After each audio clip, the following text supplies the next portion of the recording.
Welcome back to Annie Breaks It Down, where we ask the one question that no one seems to be able to answer.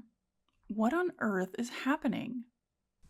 It started in Chicago, October 2025. The loop was filled with people. Flags, signs, megaphones. They weren't causing destruction. They weren't looting. They were saying, not here, not now. The National Guard had been deployed. Armored vehicles lined the streets. ICE agents were stationed at strategic corners, their uniforms a constant reminder that federal power had arrived. And yet, the people kept coming.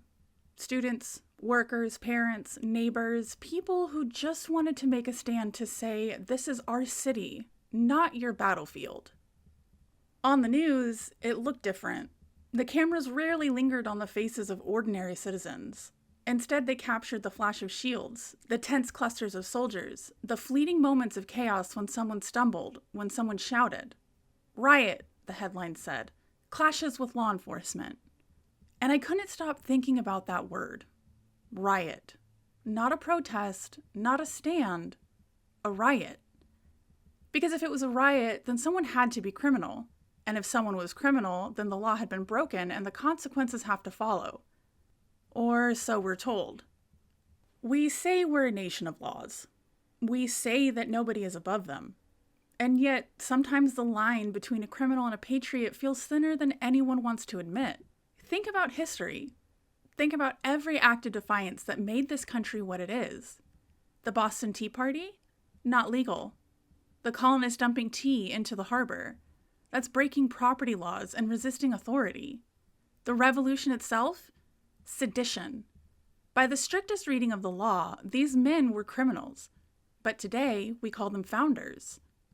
The civil rights sit-ins of the 1960s, young people refusing to leave lunch counters, arrested, charged with trespassing, yet history calls them heroes. The Stonewall Uprising, illegal, chaotic, disruptive, and yet it's remembered as the spark of a movement that changed the nation. So maybe it's never just about whether the law was broken.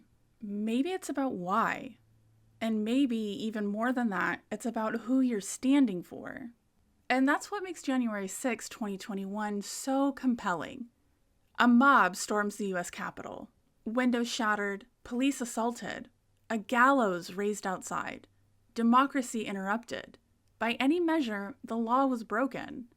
And yet, months later, Donald Trump pardoned some of the people involved. He didn't just forgive them, he rewrote their story. He made them patriots. Suddenly, those who were criminals were no longer criminals.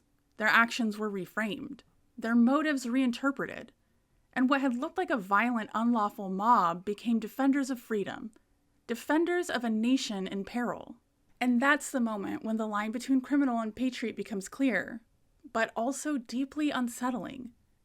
It isn't the act that defines the person, it's the narrative around it, its loyalty, its story. Contrast that with the Chicago protests.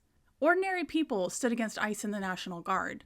They didn't smash windows, they didn't assault anyone, they didn't storm a federal building, but they were still treated like a threat. The presence of armed agents made them feel criminalized before they did anything. And the headlines told the story. Clashes erupt, tensions escalate, city under siege. It's a strange thing. Peaceful citizens treated as criminals, while violent insurrectionists can be pardoned and recast as patriots. What's the difference? Is it ideology, intent, consequence, or just the perception of power? Maybe the real difference is that someone had the authority to forgive one group and not the other. I keep coming back to this thought. A criminal in America isn't always someone who breaks the law. Sometimes a criminal is just someone who's in the wrong story. A fisherman floating through the Gulf with no papers is a criminal. A college student chaining herself to a tree to protect a forest is a criminal. A mother crossing the border with her children is a criminal. But a mob in the Capitol waving a flag, a billionaire bragging about breaking the law, they can be patriots. We don't enforce law equally. We enforce narrative equally. And it's not just politics, it's morality. In Chicago, Protesters chanted for their city, for their safety, for their community. They demanded justice before the law even came for them. Some were met with tear gas. Some were pushed back. And for what? For standing up? For defending themselves? Meanwhile, in Washington, the Capitol rioters, many of them physically aggressive, many of them clearly attempting to disrupt a democratic process, were later pardoned. The law treated them differently, not because of the severity of their actions, but because who they acted for. It's the same country, the same legal system, the same constitution, and yet the outcomes are not the same. I think about that a lot. I try to imagine myself in Chicago, in those streets in October. The hum of the crowd, the tension in the air, the sense of being watched, threatened even, by people in uniforms. And I ask myself, if I were there, would I feel like a criminal?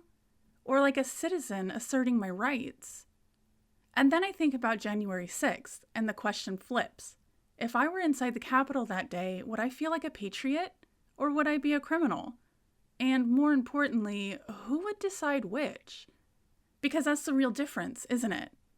It isn't the action, it's the judgment, it's the narrative, it's the person telling the story. History is full of this. We celebrate the revolution because it was a victory for a particular story. We celebrate the civil rights because the story won.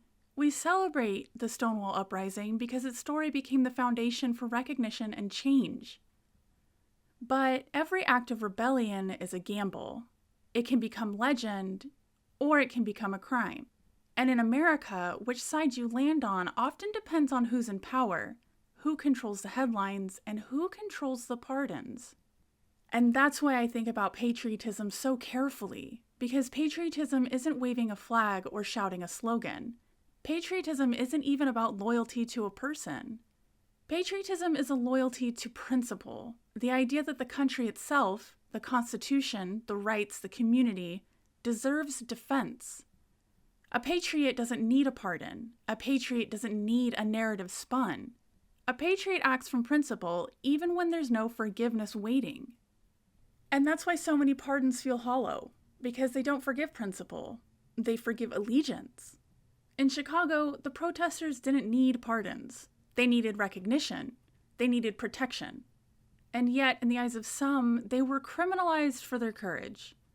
In Washington, the rioters didn't need recognition. They needed forgiveness. And they got it.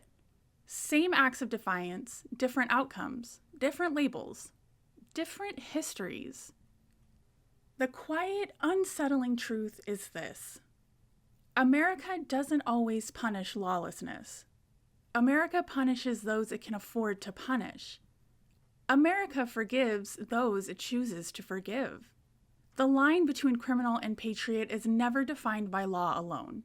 It's defined by story, by power, by perspective, by who writes the narrative afterward. And maybe that's the moral question we need to confront. If justice is selective, if laws are applied unevenly, if pardon and condemnation are handed out like favors, what kind of country are we? Because in the end, the difference between a criminal and a patriot isn't what you do. It's who decides what you did. And that decision tells us more about the country we live in than any act of protest ever could.